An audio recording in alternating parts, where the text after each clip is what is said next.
I'm Dr. Jeff Glad, medical doctor and practicing integrative medicine physician. My integrative health journey started personally. What I realized after the birth of my second child was that I was overweight, bordering on obesity. I was fatigued much of the time, and I had been self-medicating for panic attacks ever since residency. So I focused on changing the way I ate. As I worked on nutrition, I realized that it was more than losing 50 pounds that was powerful. It was now thinking more clearly. It was sleeping better. It was being able to get off of the medication for panic attacks and not having any symptoms. After 16 years of a personal health journey and 12 years of integrative medicine practice, I'm still implementing the core principles on a daily basis. I'm focused on my nutrition and trying to get as much whole foods as possible.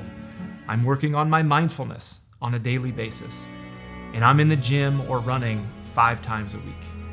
After realizing the power of nutrition and learning as much as I could about how to help patients, I began talking to my patients about the core principles of integrative health. I would ask them how they ate. I would ask them about stress or how they slept. And what I realized is that most patients just wanted their medication and they wanted to go home. But about 20% of my patients really lit up, really wanted to have those conversations. And what I was stuck with in a conventional model of practice was not enough time. I realized in order to practice integrative medicine with my patients, I needed to build a model of care that gave me that time. I eventually started GladMD in 2010 and built that as a consultative practice outside of insurance, where I could spend as much time as a patient needed to really deep dive into their personal health journey, into the root causes of what had them where they were today, and how we now build a plan for health using those same principles that I started with: good nutrition, regular movement, mindfulness, but also now a focus on integrative medicine that I studied at the University of Arizona. Which supplements are best suited for this patient? Which doses are appropriate for the condition? And now my practice is flourishing with multiple providers and multiple staff taking care of patients on a daily basis.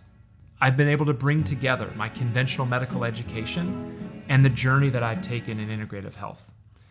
Now when I work with patients, we're always focused on those core principles of nutrition, movement, and mindfulness.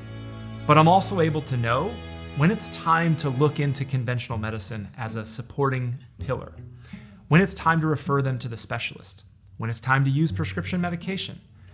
And the beauty of integrative medicine is that it runs throughout the entire journey. And so by focusing on those principles, can we keep the doses as low as possible? Can we keep the number of medications down? This is the benefit of an integrative medicine approach for my patients.